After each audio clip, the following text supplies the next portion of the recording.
warahmatullahi wabarakatuh. Selamat pagi semua. Saya Muhammad Izuna, mahasiswa Universitas Islam Negeri Kiai Haji Masidik Jember, Prodi Manajemen Pendidikan Islam, Fakultas Tarbiyah Ilmu Keguruan. Setiap organisasi mempunyai pemimpin yang perannya ibarat sebagai sopir untuk menentukan tujuan arah organisasi tersebut. Sehingga maju atau tidaknya bergantung kepada pemimpin. Dengan demikian, saya wawancara dengan Kepala Desa Duduk Sampean, Kecamatan Duduk Sampean, Kabupaten Gresik, Jawa Timur, sesuai dengan tema kepemimpinan dalam masyarakat. Langsung saja saya wawancara di kediaman beliau. Dulu, Ya, Oma. perkenalkan panjenengan. Ya, saya Pak Haji Said Sadan, Kepala Desa Duduk Sampean, Kecamatan Duduk Sampean, Kabupaten Gresik. Terus saya akan menanyakan beberapa hal berkaitan dengan kepemimpinan, apalagi Bapak sebagai kepala desa. Yang pertama, langsung saja, bagaimana cara atau strategi Bapak untuk memimpin lembaga agar kegiatan dapat dilaksanakan secara efektif dan efisien? Mohon dijelaskan. Ya, cara saya itu tentunya yang pertama menekankan kepada anak buah saya atau perangkat-perangkat saya untuk tahu dan paham akan tugas dan fungsinya sebagai perangkat desa dan sebagai jabat yang ditugaskan sebagai pelayan masyarakat. Tentunya tugas dan fungsinya sebagai perangkat desa itu harus dipahami dengan benar. Itu aja yang pertama. Berarti menekankan sesuai dengan job description-nya masing-masing. Ya, betul, sesuai Baik. dengan tupoksinya. Terus selama menjadi pemimpin, apakah Bapak menerapkan peraturan yang ketat terutama dalam mengambil keputusan atau kebijakan sehingga para anggota tidak ikut serta untuk bersuara? Mohon dijelaskan. Saya tidak pernah menekankan untuk peraturan yang ketat, enggak. Yang penting perangkat desa itu tahu dan mengerti akan semua aturan dan perundangan yang berlaku yang dipakai sebagai dasar untuk melaksanakan kegiatan dan pekerjaan sebagai pelayan masyarakat dan sebagai abdi negara. Itu aja yang penting. Baik. Terus ketika ada suatu permasalahan dalam lembaga tersebut, baik itu miscommunication maupun perbedaan pendapat.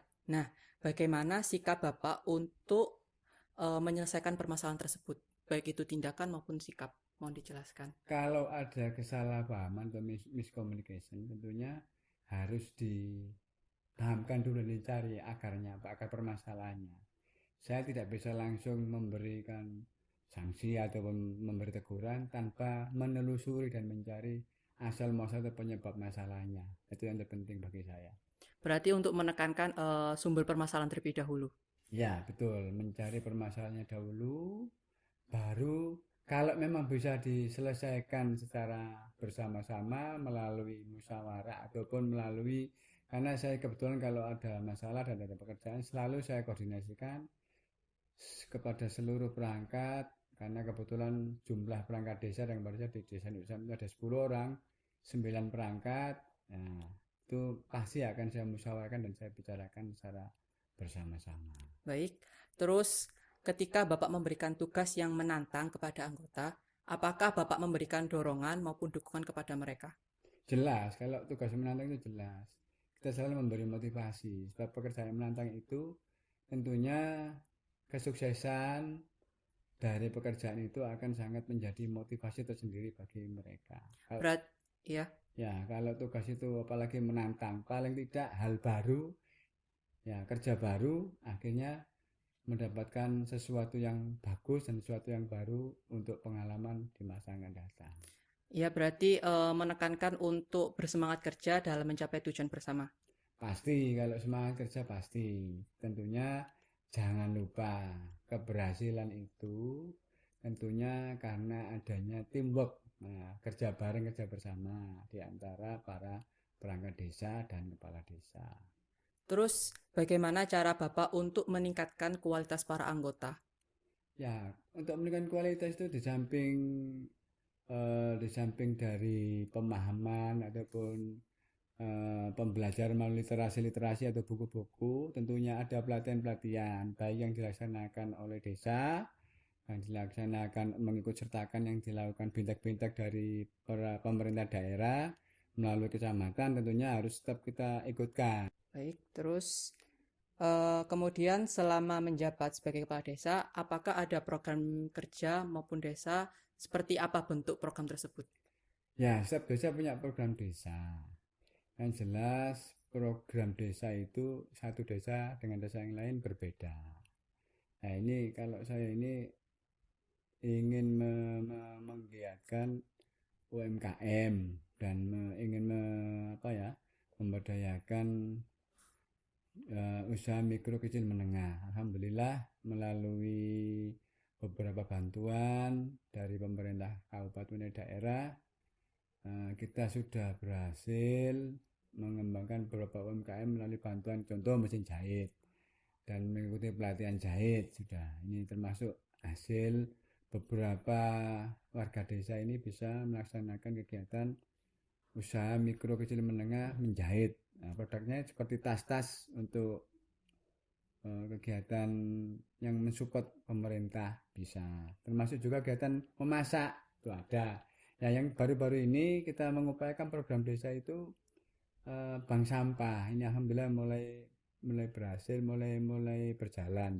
Belum berhasil tapi mulai berjalan, sudah berjalan melalui usaha bank sampah walaupun kegiatannya masih belum sepenuhnya sukses. Baik Bapak, mungkin ada pesan dan kesan yang ingin disampaikan oleh Bapak agar dapat menginspirasi teman-teman berkaitan menjadi seorang pemimpin. Ya, yang pertama pesan dan pesan saya, menjadi pemimpin itu tidak mudah. Yang penting harus ditekan kepada diri pribadi masing-masing. Yang pertama jujur. Sebelum menjadi pemimpin itu harus punya attitude yang baik. Ya, apalagi dasar dan modal utama yang pertama selain attitude harus punya kejujuran. Yang kedua percaya diri. Baru yang ketiga itu harus berani mencoba untuk menjadi sukses. Nah, 3 itu aja yang penting. Berarti ikhlas, percaya diri, Ya. dan jujur. Ya. Nah, Itulah. mungkin terima kasih Bapak atas waktunya. Mohon maaf jika ada salah kata dari saya dan terima kasih kembali. Ya. Baik, dari diskusi tersebut dapat diambil kesimpulan bahwa dalam kepemimpinan Bapak Said Sardan sebagai Kepala Desa, yang pertama, menjelaskan job description kepada anggota, kesadaran diri sebagai pelayan masyarakat, mencari akar permasalahan terlebih dahulu, kemudian untuk melaksanakan musyawarah, memberikan motivasi sebagai upaya dorongan kepada anggota, mengadakan pelatihan kepada anggota untuk meningkatkan kualitas sumber daya manusia, memberdayakan usaha kecil menengah bagi masyarakat. Mungkin itu saja yang dapat saya sampaikan. Kurang lebihnya mohon maaf. Undur diri. Wassalamualaikum warahmatullahi wabarakatuh.